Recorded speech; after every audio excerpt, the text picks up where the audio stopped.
Vou esperar dar meio de 10, tá, gente? Mais 3 minutinhos aí.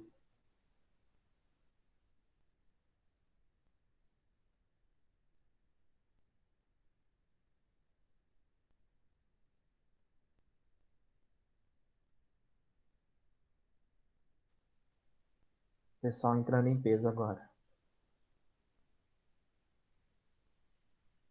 Bom dia, boa tarde, pessoal. Tudo bem com vocês? Bem-vindos, bem-vindas, né? Só tem mulher. Bem-vindas vocês todas, então. Boa tarde.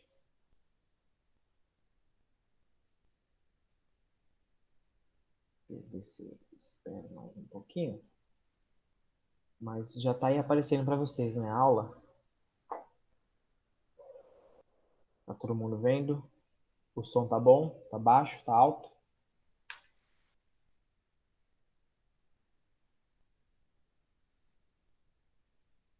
Beleza.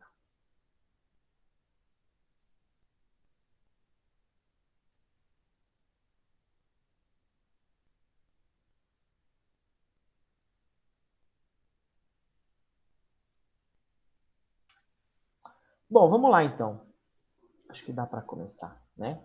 A aula de hoje é sobre Oriente Médio. Vão ser 2 aulas de Oriente Médio. Essa primeira aula mais geral, a gente vai ver as características físicas que a gente vê, né, do subcontinente, que é o Oriente Médio, e também algumas características sociais e econômicas do Oriente Médio. Tá? As aulas de conflitos vai ficar para a semana que vem, porque são muitos conflitos.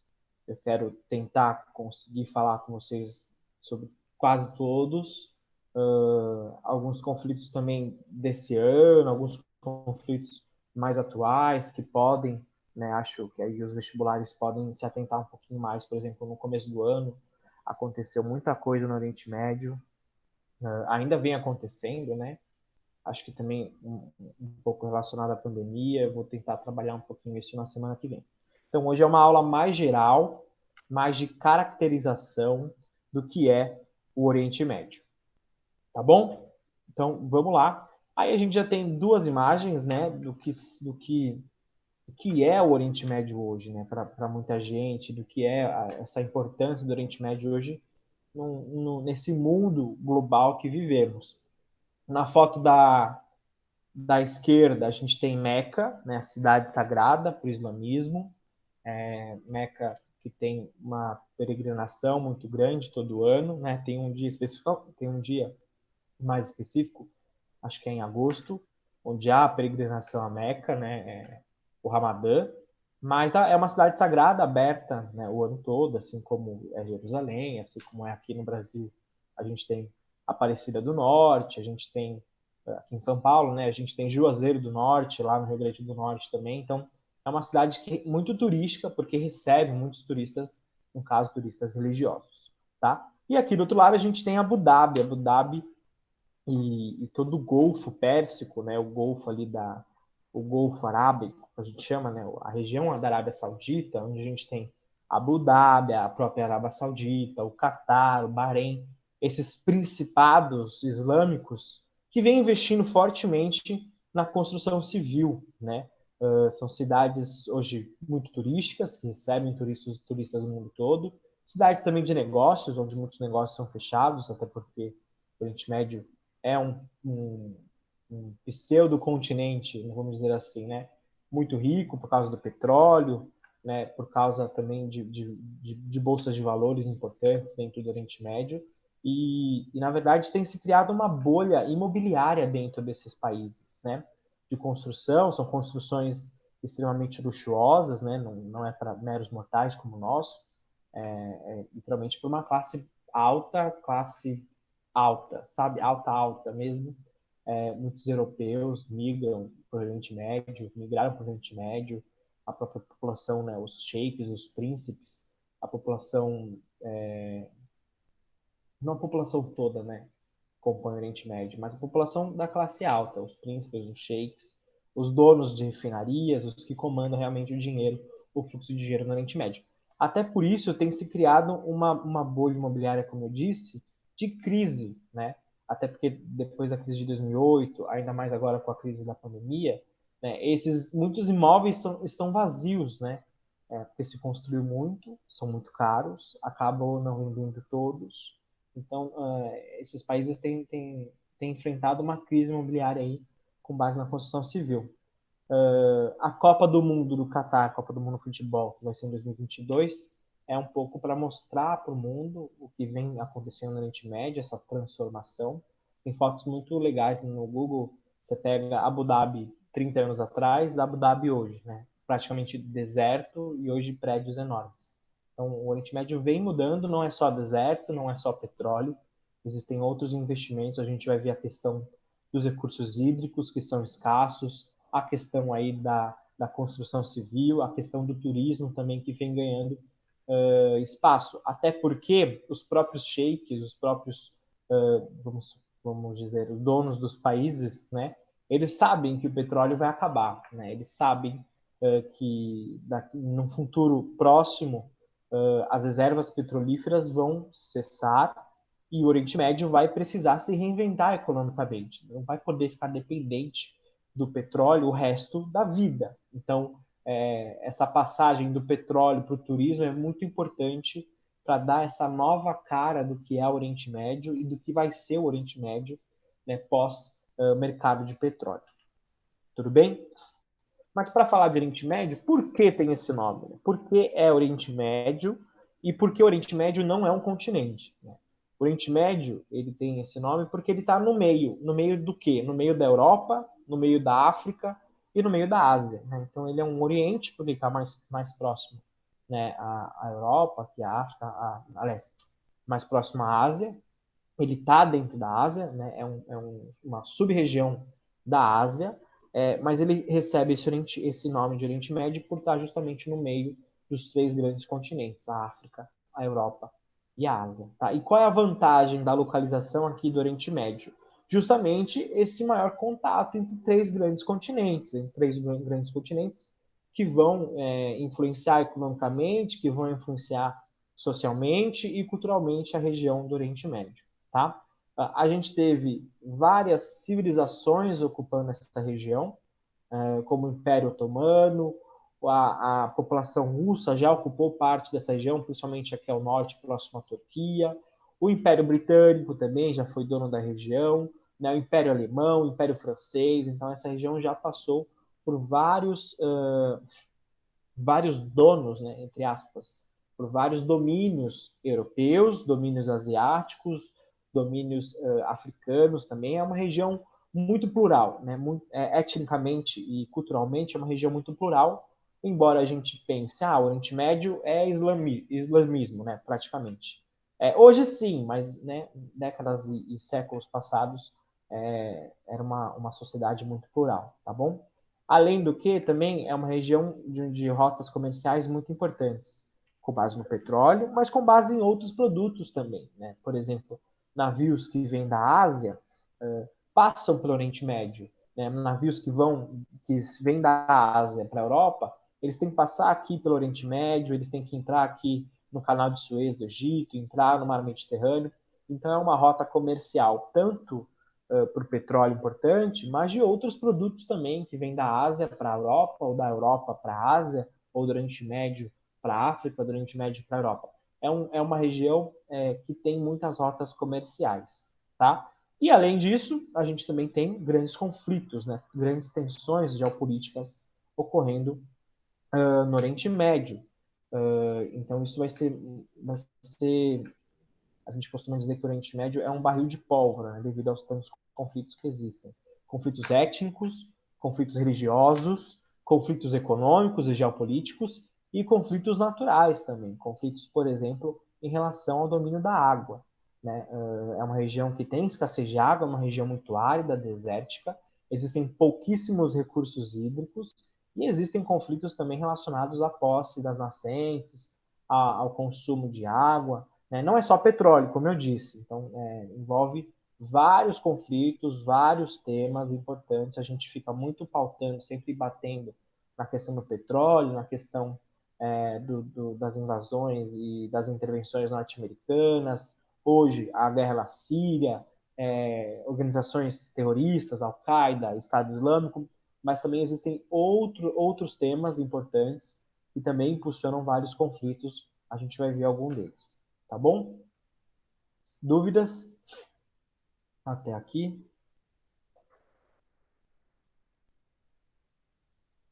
Vamos lá, então. Sobre o relevo no Oriente Médio, né? É um relevo de muitas planícies, né?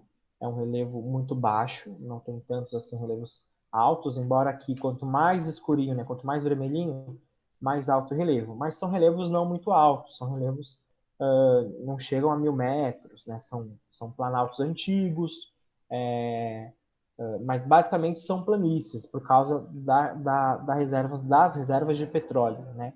Então são planícies e depressões com bastante reservas de recursos minerais. Ao norte a gente tem as regiões mais altas, os planaltos, né, da Anatólia, onde vai ter as nascentes dos rios, né, os principais rios ali da Oriente Médio, o Rio Eufrates, o Rio Jordão.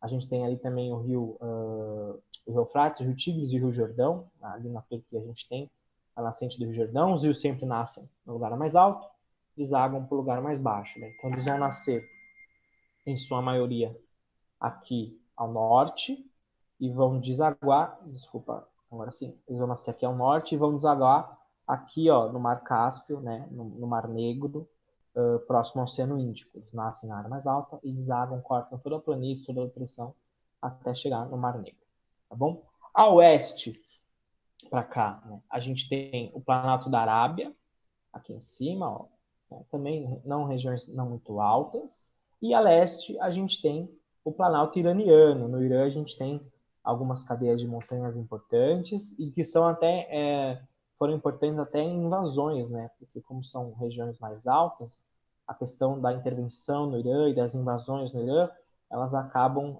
sendo barradas literalmente pelos planaltos, tá? Mas na maioria, na maior parte do Oriente Médio a gente tem as planícies e as depressões. A planície aqui da Mesopotâmia, né, onde corre o rio Tigres, o rio Eufrates, historicamente famoso na, nos séculos mais antigos, né, onde a gente teve o reino da Mesopotâmia, onde a gente teve a expansão do Alexandre Grande, né, toda essa região aqui muito famosa historicamente pelos grandes reinos que existiram séculos atrás.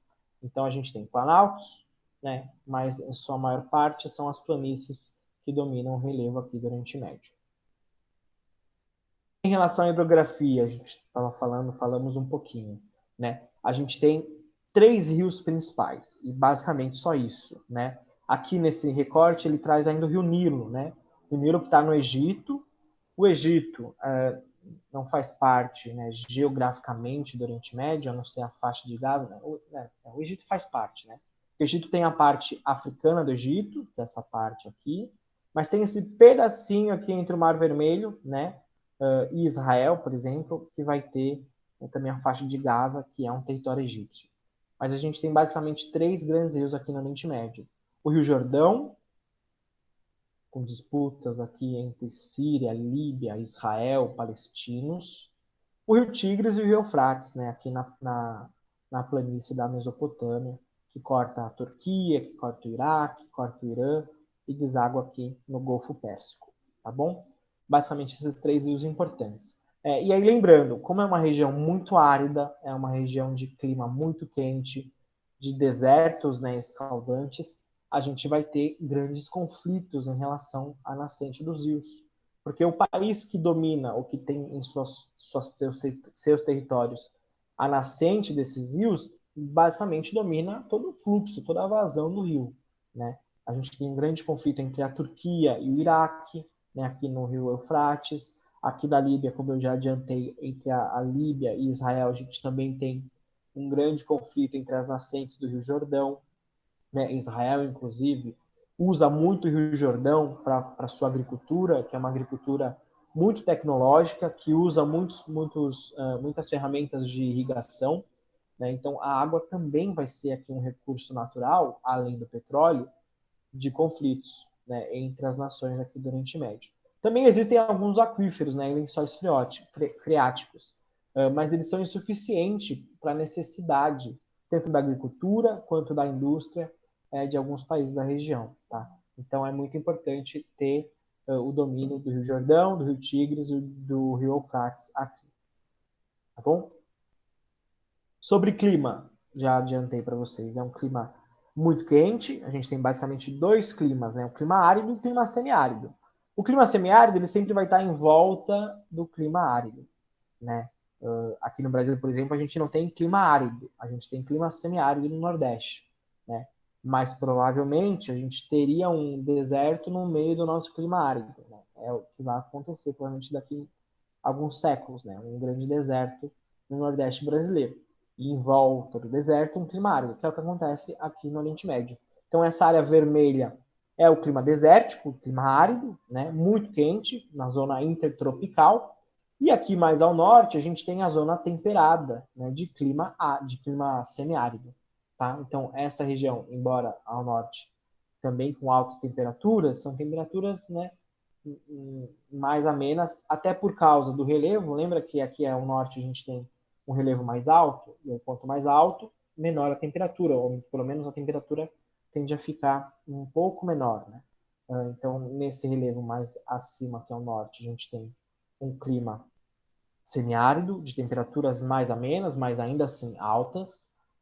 E aqui toda nessa faixa laranja não, vermelhona, a gente tem já o clima árido, o clima desértico, com temperaturas acima de 50 graus Celsius. Né? Se a gente está reclamando aqui hoje, está batendo 38, 39, imagina num ambiente, num país onde 50 graus é de boa, sabe?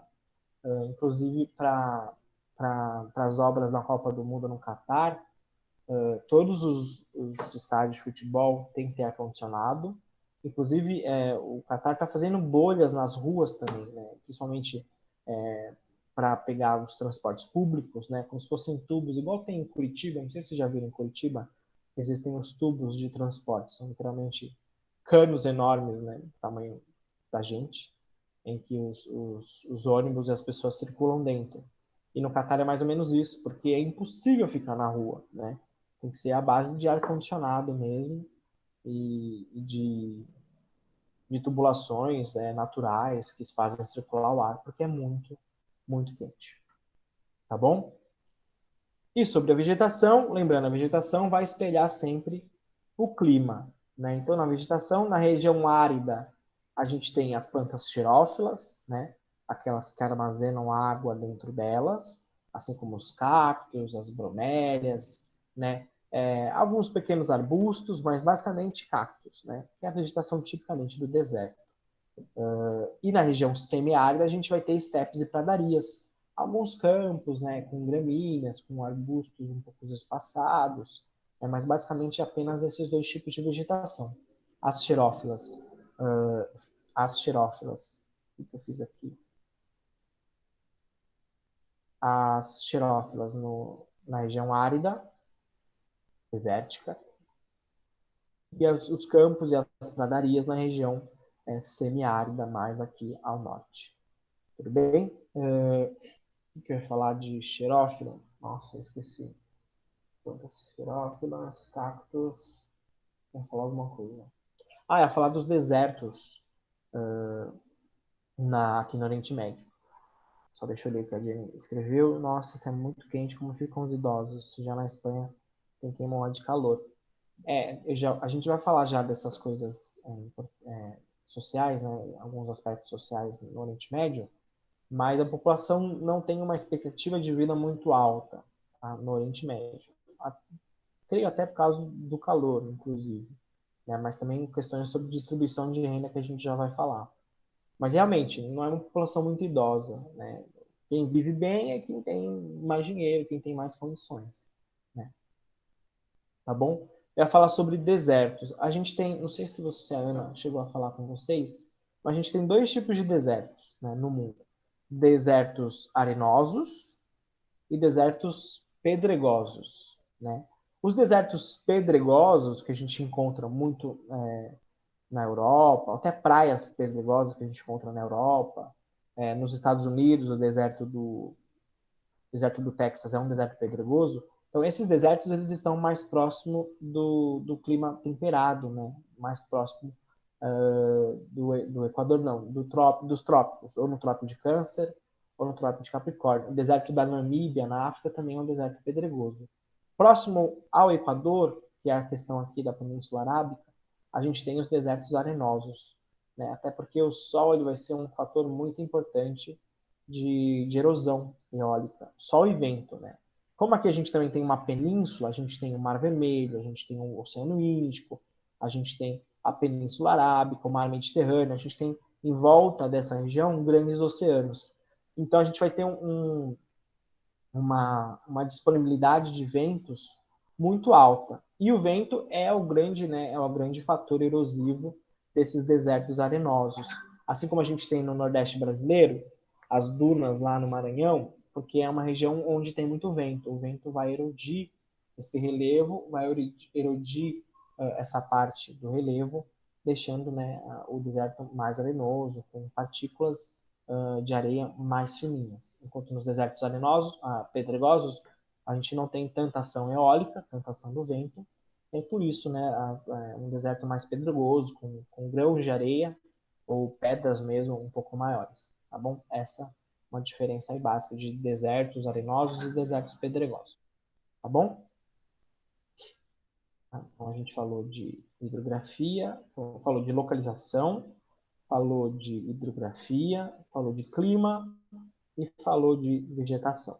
Lembrando que são aspectos que se conversam, tá? Esse mapinha é bem legal, porque ele mostra a diversidade étnica do Oriente Médio. Como eu disse lá no começo, a gente fala, Oriente Médio, islamismo, ou, né, ou é islâmico, ou é muçulmano, ou é judeu, mas basicamente essas religiões. Entretanto, a gente tem uma diversidade étnica muito grande no Oriente Médio. Como eu disse também, né, é uma região que foi dominada por diferentes povos, por diferentes sociedades, por diferentes reinos. Então a gente tem uma diversidade enorme, mesmo, uma alta diversidade étnica, entretanto uma baixa densidade demográfica. Densidade demográfica, a gente pega o total da população e divide pelo território, né? E a gente vai ter uma baixa densidade demográfica porque não tem muita população, é um pseudo-continente, é uma região, né, do continente asiático, onde não vai ter muita população, muito por causa do deserto. Em áreas desérticas, em áreas muito quentes, ou em áreas muito geladas, como a gente tem na Antártida e no Ártico, a gente vai ter uma densidade demográfica um pouco menor.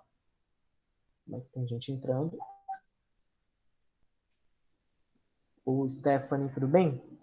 Estou falando aqui da diversidade étnica do Oriente Médio. Então a gente tem aí não só árabes, não só israelenses, judeus e islâmicos, a gente tem uma diversidade étnica maior.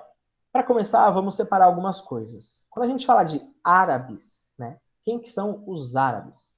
Os árabes são as pessoas que nascem aqui, ó, na Península Arábica. A Península Arábica é toda essa área amarelinha, né? Essa é a Península Arábica, o deserto da Arábia Saudita. Esses são os árabes, né? Então, quem que é árabe? Árabe é quem nasce na Arábia. Árabe é quem nasce na Península Arábica. Não tem nada a ver com religião. Nem todo árabe é muçulmano e nem todo muçulmano é árabe. Existem muçulmanos do norte da África, por exemplo, que nasceram na Arábia. Deu para entender essa diferença? O árabe é quem nasce na Península Arábica. O árabe é uma localização geográfica, né? Tem a ver com o nascimento, de onde ele nasceu. Tá? Não tem a ver com a religião. O Irã, por exemplo, que está aqui, o laranjinha, o Irã não é árabe, não é muçulmano, o Irã é muçulmano, mas não é árabe, não é judeu, o Irã é persa, né? O reino persa que a gente tem ali nos 300, sabe? Todo mundo assistiu 300 aqui? Os 300 contra os 300 de Esparta contra os árabes, os árabes não, os persas da Mesopotâmia, né? O Irã então não é árabe, quem nasce no Irã hoje é persa, tá bom? Professor, no caso do Egito, são africanos ou árabes? Já que tem essa parte do Egito da faixa de Gaza. Boa, né? Quem nasce na faixa de Gaza é árabe, né? Quem nasce no Egito, aqui já no continente africano, é africano, né? Então, é uma questão geográfica, de geografia, de localização geográfica, tá bom? É uma pequena partezinha aqui, ó. Essa parte parece um triângulo, tá vendo? Essa parte aqui é a faixa de Gaza, que é a parte do Egito, que faz parte do Oriente Médio. Né? Na verdade, culturalmente, o Oriente Médio ele se estende até o norte da África, porque o norte da África ele tem características, né, muçulmanas. A população do norte da África é, em sua maior parte, muçulmana, ou islâmica. Então, o Oriente Médio, culturalmente, lembra aquela característica da América Latina e da América Anglo-Saxônica? Culturalmente, o Oriente Médio se estende até o norte da África, devido à religião. Mas, geograficamente, é da faixa de Gaza para cá. Tá bom? A gente falou, então, de árabes, a gente falou de persas no Irã, e a gente falou, tem que falar da Turquia. A Turquia aqui em cima, o verdinho, são os turcos, né? Quem nasce na Turquia não é nem árabe, embora a Turquia faça parte do Oriente Médio, não é persa, embora a Turquia, né, tenha relações com o Irã. Quem nasce na Turquia é o turco. Aí a gente fala do Império Turco-Otomano, né? Aqui essa área verde. E tem, por exemplo, os curdos, né? Os curdos que estão entre a Síria, entre o Iraque, e um pouquinho também aqui no Irã, os curdos não são uma etnia diferente, mas eles têm toda uma cultura diferente, eles têm um idioma diferente. É a única região hoje, a única nação hoje no mundo que não tem um estado, né? Tem os palestinos, mas os palestinos têm um estado organizado, não um estado reconhecido. Os curdos não têm um estado organizado e nem reconhecido. Né? A questão dos curdos a gente vai falar na próxima aula sobre o conflito na Síria entre curdos, o Estado Islâmico e o governo sírio.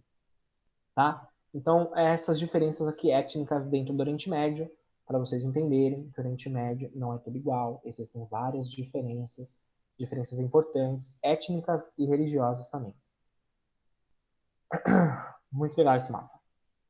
Lembra um pouco aquele mapinha que eu mostrei para vocês também da África, né? Que existiam várias etnias no Oriente Médio, embora seja um continente, né? Uma região continental um pouco menor que o continente africano, também tem uma diversidade étnica bem grande. Aí a gente vai entrar nas questões um pouco mais sociais do Oriente Médio. Quando a gente fala de Oriente Médio, a gente pensa em petróleo, né? E aí, por causa do petróleo, a renda per capita, o que é? Como que é calculada a renda per capita? A gente pega o PIB do país e divide pelo total da população, tá? Só que a renda per capita, ela é um fator econômico, né, uma estatística econômica, que ela não condiz muito com a realidade. Eu já falei isso para vocês, acho, né? Porque ela foge um pouco da realidade. Ainda mais no Oriente Médio, onde a gente tem uma riqueza enorme, ou seja, um PIB muito grande, e uma população pequena, né, devido às áreas desérticas. Então, se a gente pega esse PIB grande e divide pela população pequena, a gente vai ter uma renda per capita muito alta. A renda per capita no Oriente Médio é acima de 20 mil dólares, né, que é uma renda bem alta. Só que nem toda a população ganha 20 mil dólares. Né? Aliás, a maior parte da população quase não ganha salário. A gente já vai falar disso. Né? Então a gente tem um problema no Oriente Médio de concentração de renda.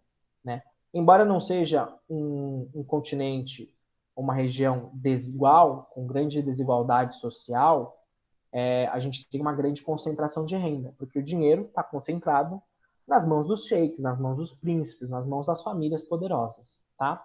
A gente tem altos índices de analfabetismo e mortalidade, por exemplo. Né? Mesmo sendo um continente rico, um continente com alto IDH, o IDH no Oriente Médio é muito alto, a gente tem, né, índices de analfabetismo e mortalidade também muito grandes. Então, né, a renda per capita, a alta renda per capita, ela não é acompanhada por algumas taxas sociais, como analfabetismo e mortalidade. Tá? Tem uma questão muito importante no Oriente Médio, e aí relacionada à religião, né? O islamismo, de modo geral, ele prega por atenção à população, né? Ou seja, os sheiks, os príncipes, faz parte da religião do Islã de ajudar o outro, né? Assim como a maioria das religiões, né, monoteístas que existem. Faz parte da religião no Irã a ajudar o outro. No Irã não, no Oriente Médio. Então, muitos príncipes, sheiks dessas famílias poderosas, elas acabam investindo em escolas, em hospitais, em áreas de lazer para a população. embora a população não tenha dinheiro, não tenha bons salários, por exemplo, tem uma questão muito importante no Oriente Médio de trabalho análogos à escravidão, né? Trabalhos muito mal remunerados. As obras para a Copa de 2022 estão sendo, né, sempre aparece uma notícia na mídia de investigação, porque muitos trabalhadores morreram nas obras devido às péssimas condições de trabalho. Mas o islamismo, ele tem essa ideia de ajudar ao próximo. Então, muitas dessas famílias poderosas, ricas, elas acabam investindo em escolas, acabam investindo em hospitais.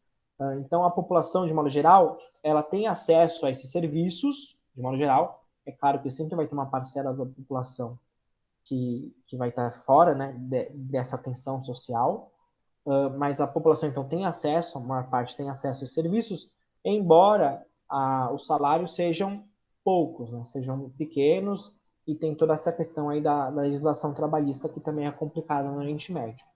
Então, só para vocês terem essa ideia, existe uma má distribuição de renda, existe uma concentração de renda muito grande dentro da população no Oriente Médio, tá? O único país que foge é o IDH. O IDH é o Israel. Israel tem um IDH muito alto, né? 95% da população tem ensino fundamental. O ensino em Israel é obrigatório e gratuito até os 18 anos de idade. Né? Israel foge um pouquinho de todo o contexto do Oriente Médio.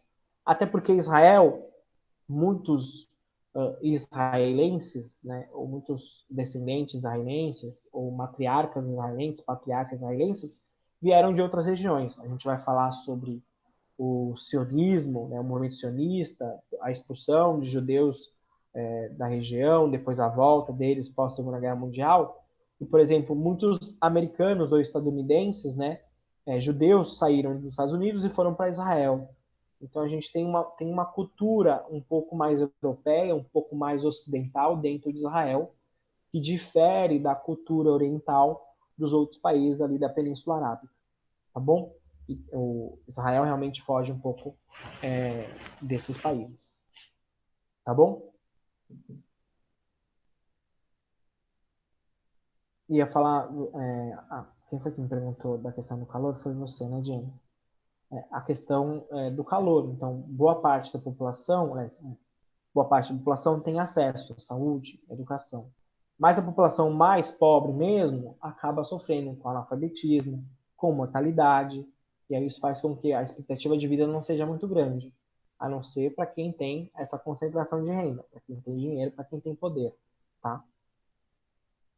A gente vai falar também mais para frente que os países no Oriente Médio eles não dissociam, né, religião e Estado, e política, que são os califados. Mas antes de entrar disso, um pouco sobre a agricultura. A gente viu que a disponibilidade de recursos hídricos é muito baixa, né? Existem basicamente três grandes rios, né? E quem tem acesso a esses rios consegue desenvolver de uma maneira mais organizada a agricultura, né? E aí o clima desértico e árido, não vai permitir que os países invistam tanto em agricultura, né? Mas alguns países como Israel, por exemplo, a Turquia, eles têm investido em sistemas de irrigação, que é nessa última imagem aqui, ó, né? Sistemas de irrigação, eles acabam puxando a água do rio e fazendo grandes tubulações, irrigando esses campos. Essa primeira imagem aqui é em Israel, né? Então a gente tem um deserto e no meio do deserto a gente tem grandes plantações devido ao emprego de alta tecnologia, devido ao emprego de sistemas de irrigação e também, né, de sementes geneticamente modificadas, que são os transgênicos, né? Então existe toda uma pesquisa biotecnológica, de biotecnologia, para desenvolver sementes de produtos que consigam ter uma produção maior, mesmo em climas áridos, em climas inóspitos, né, como é o clima desértico no Oriente Médio, associado a investimento de fertilizantes, de agrotóxicos, investimento em projetos de irrigação, e isso também associado ao conflito pela posse da água, como a gente falou lá na frente. Tá?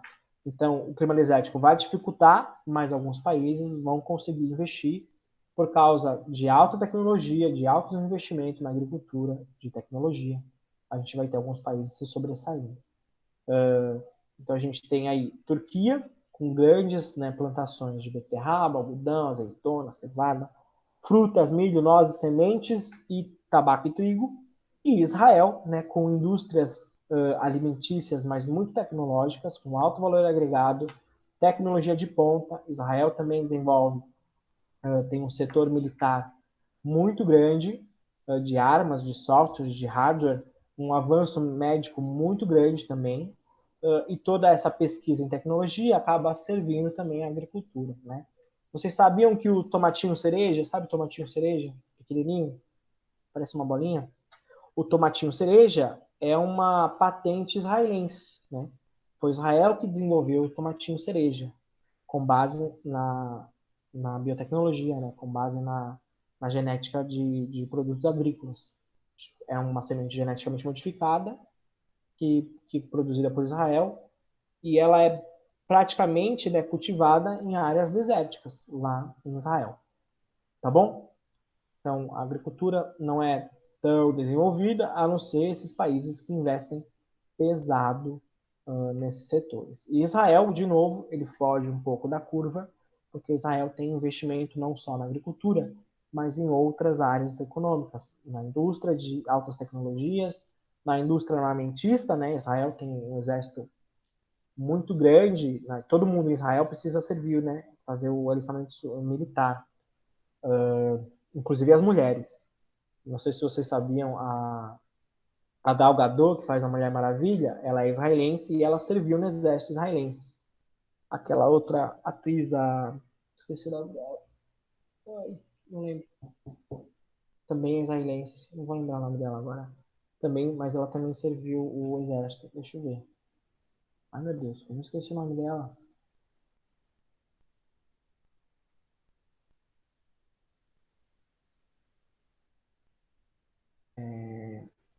Cadê? Natalie Portman, né? Natalie Portman também é israelense e também serviu as forças militares de Israel. Adendo aqui e tal.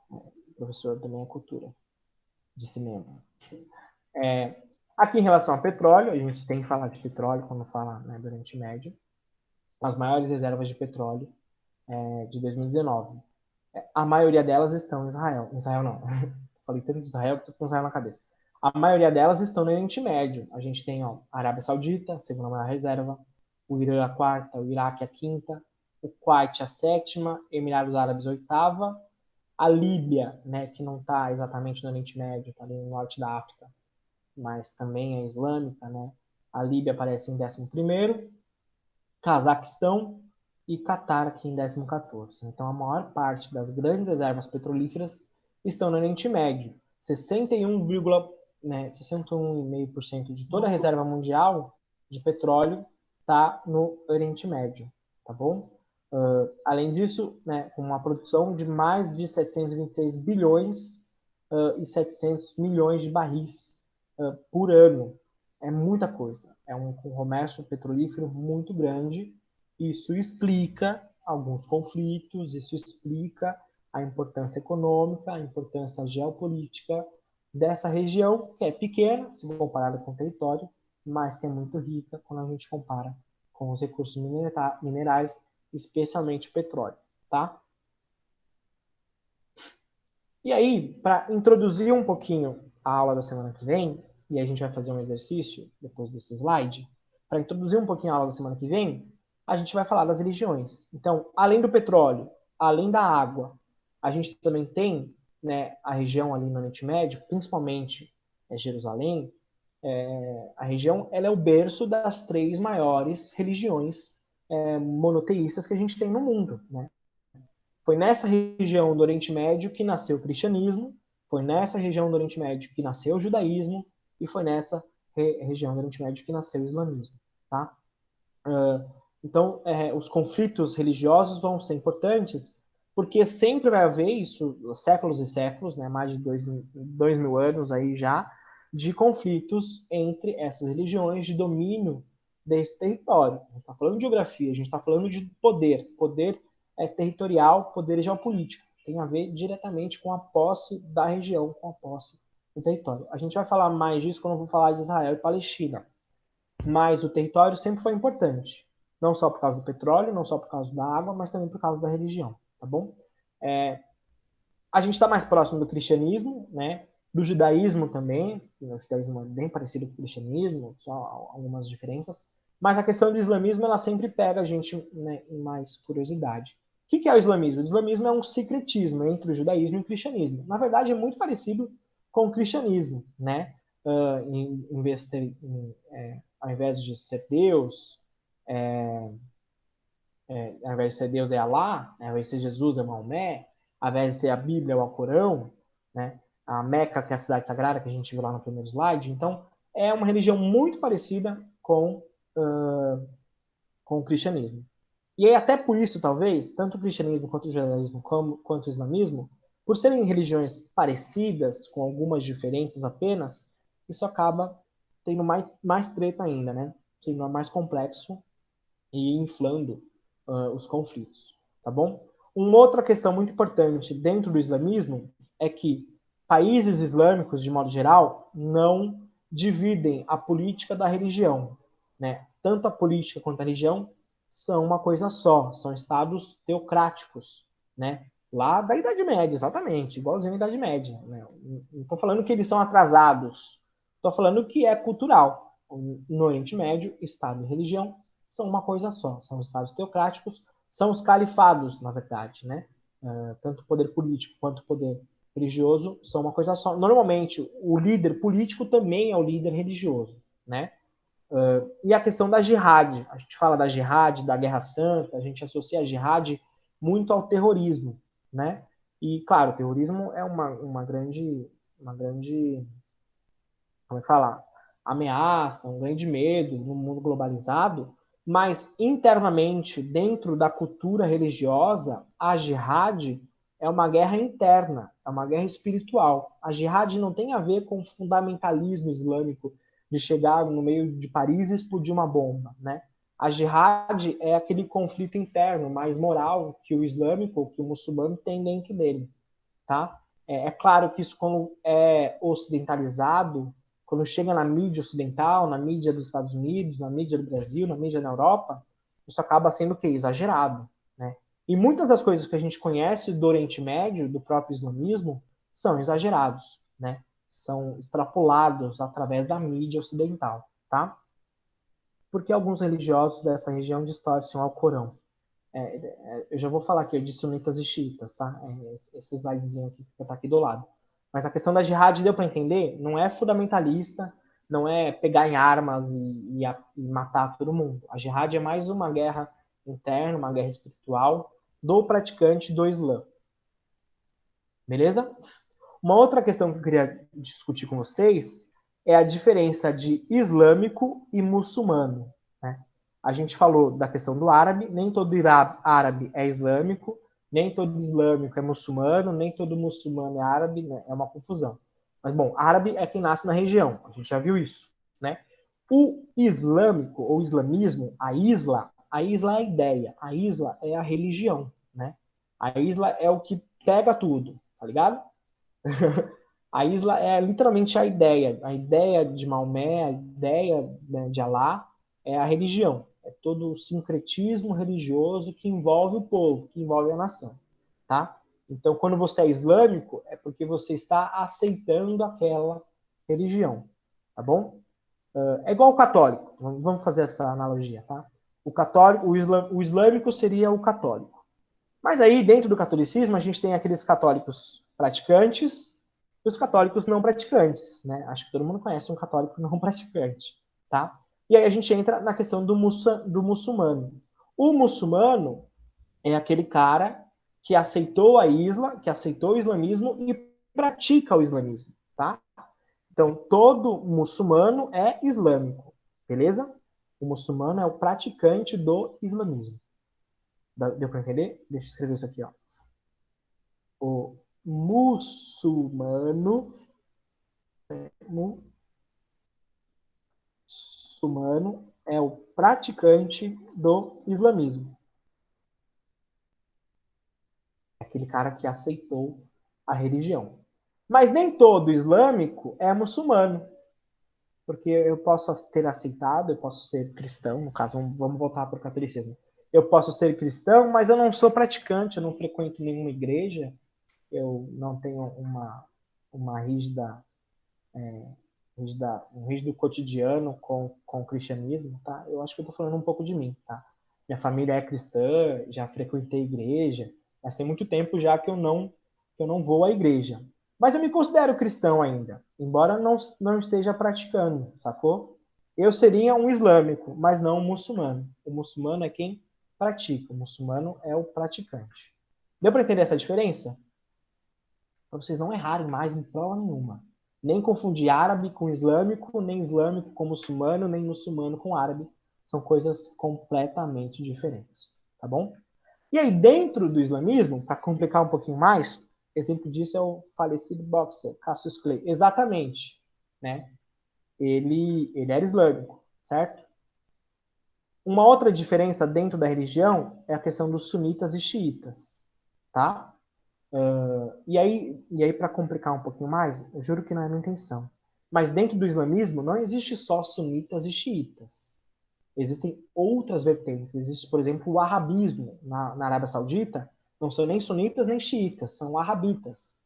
E o arabismo é uma vertente do sunismo. Mas aí vai complicar muito. Socorro, eu concordo. Vai complicar demais. É legal a gente focar em sunitas e xiitas, tá? Os sunitas são a maior parte dos islâmicos, né? A maior parte, 90% de todos os islâmicos são sunitas. A maior parte de todos os países ali do Oriente Médio são sunitas. Tem dois países xiitas só no Oriente Médio. O Irã e o Iêmen, só, tá? Só esses dois países. Aliás, três. O Irã, o Iêmen e o Iraque são países xiitas, tá? E aí, esse é outro exemplo de como o discurso ocidental distorce um pouco o islamismo, né?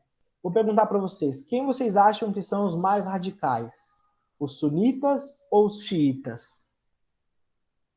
Radicais aí, eu tô falando de radicalismo mesmo, radicalismo sincrético, né, religioso. Sunitas. Alguém discorda? Xiitas, ó, a Carol falou xiitas. A Tainá falou xiitas também. A mídia, de modo geral, ela vai colocando essas coisas na nossa cabeça, né? Ah, você é aquele xiita, aquele radical. Ah, você é, sei lá, um corintiano xiita. Você é um direitista xiita, né? Então parece que o radical é o xiita. Mas dentro da religião, o radical é o sunita, tá? Qual que é a diferença? Os xiitas, aí eu vou contar um pouco de história para vocês, tá? O Osama era sunita, por exemplo, não era xiita, tá? Assim como todas as células terroristas, Al-Qaeda, Estado Islâmico, Boko Haram, todas essas células fundamentalistas islâmicas são sunitas. Por quê? Se a gente tem 90% da população que é sunita, quem você acha que vai ser o perseguido? Exatamente como a Jenny mandou, né? É a maioria que persegue a minoria, não a minoria que persegue a maioria, né? Então são os sunitas que acabam perseguindo e criando essas células terroristas islâmicas, tá? Um pouquinho de história. Quando Maomé morreu, né, a religião ela se dividiu. Antes do Maomé era só islâmico, mas na morte do Maomé a religião ela se divide. Parte dos seguidores de Maomé diziam que o herdeiro de Maomé deveria ser um cara da própria família, um cara da família de Maomé, um herdeiro legítimo, né, seria de sangue. E parte dos outros seguidores falaram, não precisa ser da família de Maomé, pode ser qualquer um, desde que seja um líder, né? E aí foi que nasceu os xiitas e os sunitas. Os xiitas são essa parte dos islâmicos que falaram, olha, o próximo herdeiro do islamismo tem que ser um cara sanguíneo de Maomé, um herdeiro sanguíneo de Maomé. E os sunitas não, a gente vai para outro lado, a gente pode aceitar não qualquer um, mas qualquer um que não tenha sido necessariamente um herdeiro do Maomé, tá? Tanto que os sunitas eles criaram um outro livro, além do Alcorão, os sunitas também leem as Sunas. Daí que vem o nome sunitas. As Sunas são livros, né? O Alcorão foi escrito por Maomé. E as Sunas são escritos dos outros seguidores que vieram depois de Maomé, não necessariamente, né, da sua família, tá bom? Então, acho que o xiismo, né, o nome xiita vem justamente daí. Eles são xiitas por quê? Porque eles não aceitaram um cara fora da família do Maomé, tá? Tudo bem? Tranquilo? Então, sunita vem das sunas. E aí a gente tem essa relação hoje de sunitas e xiitas. Como eu disse, todas as células fundamentalistas islâmicas, terroristas, Al-Qaeda, Boko Haram, Estado Islâmico, quais mais? Talibã, são todas sunitas, tá? Os xiitas, eles, claro, vão ter alguns movimentos, o Ramadã não, esqueci o nome, da Palestina. O Hamas é xiita, mas são poucos. A maioria é sunita. Tudo bem? Deu para entender? Sempre tem um conflito entre sunita e xiita. Inclusive no Iraque, vou dar um spoiler do Iraque. No Iraque, na época do Saddam Hussein, o Saddam Hussein era um cara sunita. Só que no Iraque a gente tem uma população xiita, né? Então muitas das críticas que o Saddam recebeu ao longo, né, dos seus quase 20 anos de poder no Iraque foi isso, de que ele beneficiava a população sunita, que dentro do Iraque era a minoria, porque a maior parte da população do Iraque é xiita. E aí isso também, né, vai acabar fazendo com que os Estados Unidos invadam o Iraque, matem o Saddam, vocês já sabem a história, a gente vai comentar sobre isso na próxima aula, tá bom? Se atentem então a essas diferenças. Islâmico, muçulmano, árabe, são diferentes. E dentro do islamismo a gente tem essa diferença de sunitas e xiitas. Tá bom? E outras tantas diferentes, mas acho que aí vai confundir muito vocês. Mas se vocês quiserem ler mais sobre, na Arábia Saudita, a gente tem o Wahhabismo. Vou escrever aqui. O Wahhabismo é uma outra vertente do sunismo. Assim como na Síria. Na Síria a gente também tem outra vertente, o Bashar al-Assad é uma outra, eu não vou lembrar o nome agora, mas também é uma outra vertente dentro do sunismo. Tá bom? Os Estados Unidos invadiu o Iraque com pretexto por lá tinha armas químicas. Até hoje não encontraram essas. Este foi somente pretexto para assassinar o Saddam. Não só para assassinar o Saddam, mas para ter controle sobre a região, para ter um outro posto geopolítico na região. O grande posto geopolítico da região dos Estados Unidos é Israel, né? Com a intervenção no Iraque, também foi uma resposta aos atentados de 11 de setembro. A gente vai falar disso no próximo aula, conflitos. Mas o Iraque virou hoje um segundo grande posto de influência norte-americana no Oriente Médio, tá? Por causa do petróleo, por causa das relações econômicas, por causa das relações políticas, tá bom? Eu coloquei aqui, ó, uma questão da FUVEST que não tem a ver com petróleo, que não tem a ver com religião, que tem a ver com água, para vocês verem que também cai contextos, que também caem questões diferentes de petróleo sobre o Oriente Médio, tá? Então aí, ó, no Oriente Médio, a água é uma fonte da vida e de conflitos. Alguns países têm condições de obtê-la de fontes naturais. Outros precisam destilar a água do mar para poder usá-la. Alguns países ali do Golfo Pérsico, a gente tem destilação de água, né? Eles pegam a água do mar, que é salgada, destilam, tornam ela doce, mas não é igual, tá bom? Aqui a gente tem um mapinha, né? Então a gente tem o Oriente Médio, aqui Turquia, o Líbano, a Síria, a Jordânia, Israel, Gaza, o Egito, a Arábia, o Golfo Pérsico. Então um mapinha aí do Oriente Médio. Aqui em cima as linhazinhas são as barragens para conter água e as bolinhas são as centrais de destilação da água do mar, tá? E a pergunta é o seguinte: o mapa permite a análise de várias relações, dentre as quais apenas é correto dizer que entre as alternativas, qual está correta, galera? Eu já te respondo, tá? Na A, a Turquia tem um controle da água por ter em seu território as nascentes dos rios Tigre e Eufrates. Olha como uma questão de localização geográfica. Onde está o rio Tigre? Onde está o rio Eufrates? Onde está a Turquia? Né? São questões muito importantes, né, de localização geográfica. Tá? Na B, as lutas mais sangrentas na região visam ao domínio do Mar Morto, principal fonte de água potável para Israel e Líbano. O Mar Morto é a principal fonte de água potável. Lembrando que o Mar Morto tem esse nome porque não que é um mar morto, né? É porque é um mar muito salgado, né? É um mar onde o índice de sal é muito grande, tá? Na C, Os curdos dominam a região entre Turquia, Síria e Iraque, são os que mantêm o real controle das águas. Os curdos, que eu falei para vocês, que são aquela população que não tem um estado definido, são os que controlam a água no Oriente Médio. Na D, o Irã e Omã. O Irã está mais para cá. Omã é um paísinho aqui no final da Península Arábica. Irã e Omã, situados na foz do rio Tigre e do Eufrates. Foz é onde o rio deságua, tá? Cadê? Na foz do rio Tigre e Eufrates, são privilegiados por disporem de grande volume de água doce. Irã e Omã. E aí, as barragens do Tigre, construídas no Iraque, anulam a importância de sua nascente situar na Síria. Qual vocês acham? Ou tá bem confuso? Dica, peguem um mapinha aí quando terminar a aula e tentem analisar onde estão todas as regiões, onde estão todos os países, onde está o Rio Tigre, onde está o Rio Eufrates, tá? A questão aqui é a A mesmo, tá, Jenny? O mapinha ele mostra esses traçados mais escuros. Aqui é o Rio Eufrates e o outro aqui é o Rio Tigre, né? Como eu disse, aquela questão lá de Irã, Oman está aqui embaixo, não está no Rio Tigre e no Eufrates. A Irã também está aqui do lado, não está na bacia do Rio Tigre e Eufrates. A questão é na Turquia. A Turquia tem o controle das nascentes, tá vendo? Aqui os rios saem daqui de cima. E quem controla a nascente do rio, controla a vazão do rio, certo?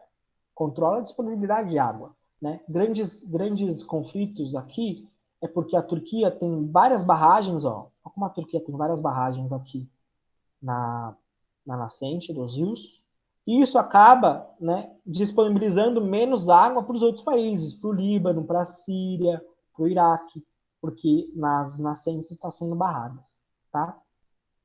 Irã e Omã devem ser os que mais sofrem, exatamente, porque eles estão na foz, onde chega menos água. É exatamente isso, Jane. Tranquilo, gente?